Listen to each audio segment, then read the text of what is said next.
Greetings, fellow Toastmaster, Mr. President, Madam Toastmaster, and our guest. She's still a guest. I'd like to speak to you, that's what she said, on how to introduce a speaker. Mainly our Toastmaster, and also how to put a little introduction about yourself together, because it's very important. But sharing just a little bit about your speech, about you, about what you want to achieve, and a little bit just to help us know where you're coming from, and so that way it's a transition into your speech, which is very awesome. We've all done it. We've all been able to get a little bit in there so that we can just give a taste. A teaser is what you want to call it. A little teaser to say, okay, this is what the speech is all about.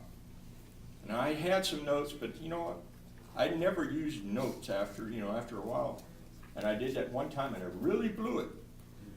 I don't like to read because it's a long ways down for me to read.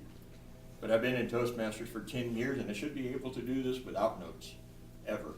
Because notes can hinder you, but yet they are positive affirmation to help you. But the best speaker, when they get up there, is somebody who don't need the notes, because you want to get away from the lecture. You want to be able to get over here and look a person in the eye and draw them into your speech. When you're the introducer of a speech, like I said, mainly the Toastmaster, you want to be able to introduce that person, not you. You don't want nothing about you when you're introducing a person, because you take the focus off the person that's coming up to speak. That person, like Wendy. Wendy is very humorous. So when you want to reach somebody, like when Wendy gets ready to give a speech, you know about Wendy, so you know what her strong points are. Her strong point is humor. Her weak point for me, because of my hearing, is her voice. You don't want to throw that out there.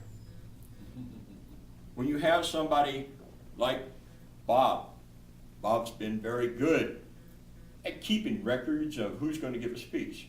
So you want to introduce that along with what he wants to put in as something that will edify him, build him up. That's the whole purpose of an introduction, is to build the person up. So that when they get up here, they're not nervous. They don't freeze on you. Who in here has ever seen a person get up here and freeze? And I mean freeze. Have you ever seen a person actually black out? I did. So one time when I was in prison, this guy got up and he was scared spitless. And he got up and he froze and he blacked out. And we had to call COs in. Well, that puts it on us. So one of the things that you want to do is you do not want to put that person on the spot. You want to make it easier. It's a transition part. Our Madam Toastmaster of the day does this very well. When she gets up here, she reads what's on your introduction, but at times she also makes it easier in the transition so that when you get up here, you're at ease, you're relaxed. The thesis on your introduction should have the same thing in your speech. It should have a body, an opening, a body, and a conclusion.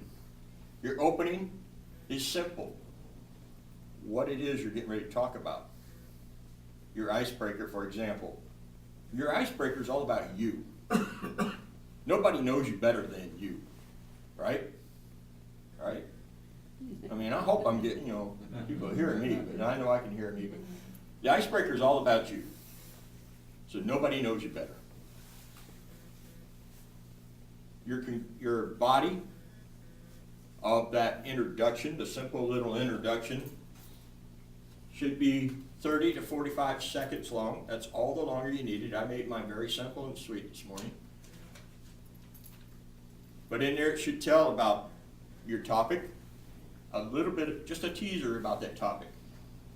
The time, so that the timer will know. What manual you're coming out of. It's important. I'm speaking out of the Speechcraft manual. I don't have it with me, but I've known them I've used them for a while. Manuals are very important. They're their guides. They help you through it. Use a manual at all times. You have the competent leadership, each and every one of us who haven't got that should always have that.